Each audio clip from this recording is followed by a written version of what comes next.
Kita buka Roma pasal yang ke-9. Kalau tadi kita berkata bahwa berdaulatlah Tuhan atas hidupku. Saudara, apa sih kata kedaulatan atau berdaulat? Sovereignty dalam bahasa Inggrisnya. Apa itu? Kata berdaulat itu yang paling gampang begini. Saya percaya semua kita pernah menghadapi ini.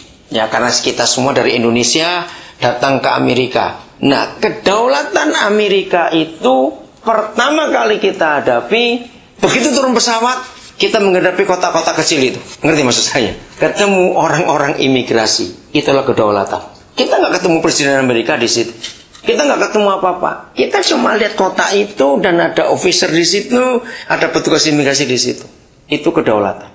Saudara, kita pernah tahu, mungkin itu saudara kita, teman kita, keluarga kita sudah punya visa, sudah turun di tanah Amerika Serikat, bisa ditolak. Betul nggak? Kenapa? Itu kedaulatan. Kenapa yang itu diterima? Kenapa yang itu ditolak? Ada yang bisa jawab nggak? Kalau kita belum datang ke Amerika, kita sampai di kedutaan Amerika di Jakarta. Di situ ada kedaulatan Amerika juga. Nggak usah sampai dalam, sampai pagarnya aja orang sudah mikir. Betul nggak? Karena cuma besi biasa. Nah, itulah kedaulatan. Dan kita tahu Amerika nggak seperti Indonesia. Saya percaya bisa nyuap untuk dapat visa. Ayo, betul nggak? Nggak bisa. Itu kedaulatan. Maka itu hancurnya Indonesia karena nggak ada kedaulatan di negara itu. Karena uang berkuasa. Sehingga yang putih jadi hitam, hitam jadi putih. Sehingga itu Indonesia. Nggak ada kedaulatannya. Nah, begitu pula dengan kita para ayah khususnya. Kedaulatan Tuhan itu kita wakili dalam hidup kita. Kalau kita pelin-pelan di depan anak-anak kita, mereka nggak akan respect. Bukan keras ya, beda loh. Bukan keras. Kekerasan itu membuat hancur mental atau karakter. Tapi tegas. Keras itu beda dengan tegas. Bisa rasakan nggak bedanya itu? Keras itu diktator. Kalau tegas tidak. Waktu kami ada di Washington DC, kami berempat diajak jalan-jalan karena itu pertama kali juga buat saya, buat Adon, buat istri saya sudah pernah ke sana beberapa puluh tahun yang lalu. Lalu kami diajak jalan ke Nation Mall ya, namanya itu, yang sepanjang jalur tengah itu, antara Capitol Hill sampai ke Obelixnya, terus sampai ke White House-nya itu. Nah, Pak Yohanes yang mengantar kami, bagus kan? Nah, ditunjukkan. Nah, setelah dari White House-nya, Capitol Hill-nya, terus kami jalan ke belakangnya. Begitu jalan ke belakang, dia berkata bagus sekali katanya. Presidennya siapa? Siapa orang kongresnya? Senatornya? Tunduk pada gedung yang satu ini. Siapa tahu gedung apa itu? Supreme Court. Saudara masih ingat ada tulisan apa di atasnya itu? Under law, ya, equal justice. Oh, under law ya, equal justice for all. Terima kasih, ingatkan itu. Nah, terus saya cerita kepada Pak Yohanes. Nah, di Indonesia ini yang hancur. Ini Indonesia yang hancur di bagian ini. Karena di Indonesia itu semua uang. Maka itu hati-hati kalau kita ngajar anak-anak kita juga semuanya uang. Orang Tionghoa punya kesalahan fatal di bidang ini. Betul, orang Tionghoa punya kesalahan fatal di bidang ini. Besok kalau akan menikah, awas. Jangan rusak kayak mangkong kita sudah. Buat mereka pokoknya uang. Nggak peduli kamu pokoknya ada uang. Asal kamu bisa makan bisa. Nah, itu yang merusak. Saudara, kedaulatan Tuhan lebih-lebih lagi. Kita bersyukur bahwa ada negara seperti Amerika di dunia. Sehingga orang belajar. Kita pun nggak bisa bawa uang segebok loh. Di imigrasi waktu masuk itu. Nggak malah ditangkap kita bawa uang di situ. Untuk nyuap dia.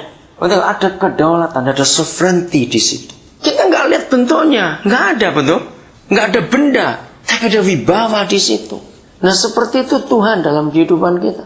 Seberapa besar kita menghormati kedaulatan ini dalam hidup kita. Maka itu gereja-gereja kalau khotbahnya berkat saja, lupa khotbah neraka, celaka itu saudara. Ya, celaka sekali itu. Pasti pikir hidup itu enak aja, bisa sembarangan. Kita harus tahu neraka itu nggak pernah tutup. Mall bisa tutup, kantor pemerintah bisa tutup, neraka nggak pernah tutup. Mau jam berapa aja dia buka. Kita harus ingat itu. Ya, itu. Jadi kita harus sadar ada kedaulatan Tuhan untuk apa saja. Memang dalam hidup ini kita melihat ketika ketidakadilan merajalela. Lalu kalau ada orang berkata sudahlah, ada Tuhan kok pasti mau balas nanti. Mana buktinya? Pasti orang begitu nuntut. Mana buktinya? Itu orang jahat tambah kaya, tambah enak aja hidupnya. Stop, jangan berkata seperti itu. Ada keadilan Tuhan. Saya baca dulu ayat ini, Roma pasal 9. kita belajar betul bagaimana keadilan Tuhan itu. Ayat yang ke-11 saya mulai. Sebab waktu anak-anak itu belum dilahirkan dan belum melakukan yang baik atau yang jahat. Ini bicara soal Esau dan Yakub dalam kandungan Ribka. Jadi belum buat apa-apa, masih dalam kandungan. Supaya rencana Tuhan tentang pemilihannya diteguhkan, bukan berdasarkan perbuatan, tapi berdasarkan panggilannya. Karena semua agama di dunia itu tergantung bagaimana perbuatan pengikutnya. Betul nggak? Lihat, semua agama di dunia, Tuhan mereka itu selalu menghitung berapa banyak kamu sengsara, berapa banyak kamu amal, berapa banyak kamu memberikan persembahan ini. Semua agama seperti itu. Tapi Bapak kita tidak. Nggak tergantung perbuatan kita sama sekali. Sama seperti kita masuk Amerika. Loh, kenapa itu diterima? Padahal kita tahu jelas, maaf, jangan tersinggung. Kita tahu jelas orang itu datang itu mau gelap di sini. Loh, kok masuk? Ini datang mau bener-bener nggak masuk. Pernah tahu kasus itu? Kenapa bisa begitu? Siapa bisa jawab? Jawabannya apa? Ya kedaulatan imigrasi itu. Entah apa yang dipikirkan, kita nggak tahu. Itulah Tuhan kita. His sovereignty kita nggak bisa ukur dengan apapun juga. Saya lanjutkan ayat yang ke-12. Dikatakan kepada Ribka, anak yang tua akan menjadi hamba anak yang muda. Seperti ada tertulis, aku mengasihi Yakub, tetapi aku membenci Esau. Lalu begini pertanyaan Paulus lewat ayat 14. Jika demikian, apakah yang hendak kita katakan? Apakah Tuhan tidak adil? Kalau dia benci Esau, dia sayang Yakub, siapa bisa protes? Betul nggak? Siapa bisa protes? Ngerti maksudnya, saudara? Jadi kita harus menghormati kedaulatan Tuhan dalam hidup kita. Tapi ingat, dia bukan diktator. Ingat, dia bukan diktator. Jadi jangan kita tanya, ya tapi kenapa Tuhan begini? Coba berhenti dulu, merenung dulu. Pasti ada sesuatu yang kita akan belajar dari semua kejadian itu tadi. Yang sekarang ini kita masih belum tahu.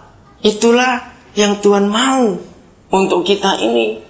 Jadi kebaikan Tuhan, keputusan Tuhan itu nggak tergantung dari perbuatan kita. Saya ulangi lagi, dari apa yang kita lakukan, tidak. Semua itu karena keputusan Dia. Ini dalam hal kita menantikan apa yang kita rindukan atas kehidupan ini. Kalau kita bisa menyatakan berdaulatlah Tuhan atas hidup, lepas daripada semua kesulitan, penderitaan, tantangan, masalah yang kita hadapi, jangan hubungkan itu dulu. Untuk mengenal kedaulatan Tuhan, jangan kita hubungkan dengan semua kesulitan, tantangan yang kita hadapi. Jangan. Pisahkan itu dulu semuanya. Karena kalau kita tidak pisahkan, maka kita pasti akan berkata, Tuhan kenapa pilih kasih? Betul nggak? Kita pasti akan milih, kenapa pilih kasih? Seperti orang imigrasi itu. Loh, aku tahu dia itu kesini jelas mau gelap kok. Kok bisa masuk? Loh, kenapa ini benar-benar kok nggak bisa masuk? Ayo, apa dia tidak adil? Kenapa dia begitu? Tidak tahu. Kenapa di Indonesia waktu kita masuk apply visa, ada yang langsung diterima, nggak macam-macam? Kenapa yang satu ini sulit sekali? Jawabannya itulah kedaulatan yang kita nggak bisa tahu. Dan percuma kita mempertanyakan itu. Betul nggak? Nggak ada gunanya.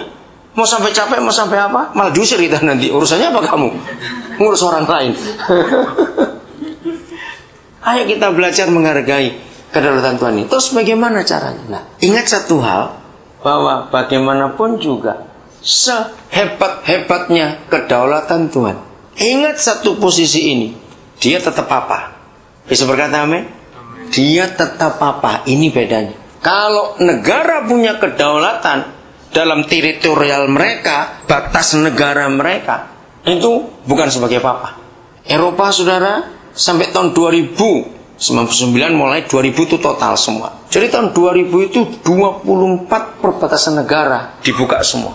Wah, itu buat saya itu mengagumkan sekali, karena saya bertahun-tahun ke Eropa. Waduh, susahnya luar biasa. Ngurus visa kesekian banyak negara sampai cepat penuh itu paspor. Tiba-tiba tahun 99 perjanjian Schengen menyatakan cukup satu visa untuk 24 negara. Hebat sekali. Waktu satu visa, mata uang belum berubah. Benelux, saudara tahu negara Benelux, namanya Belgia, Nederland, Luxembourg. Itu negara-negara kecil yang mengelompok dari 3 negara. Ya, kalau di sini itu antara Maryland, Washington DC dengan mana? Virginia. Bayangkan, jarak antar negara itu cuma hitungan menit, bukan jam lagi karena dekat-dekat.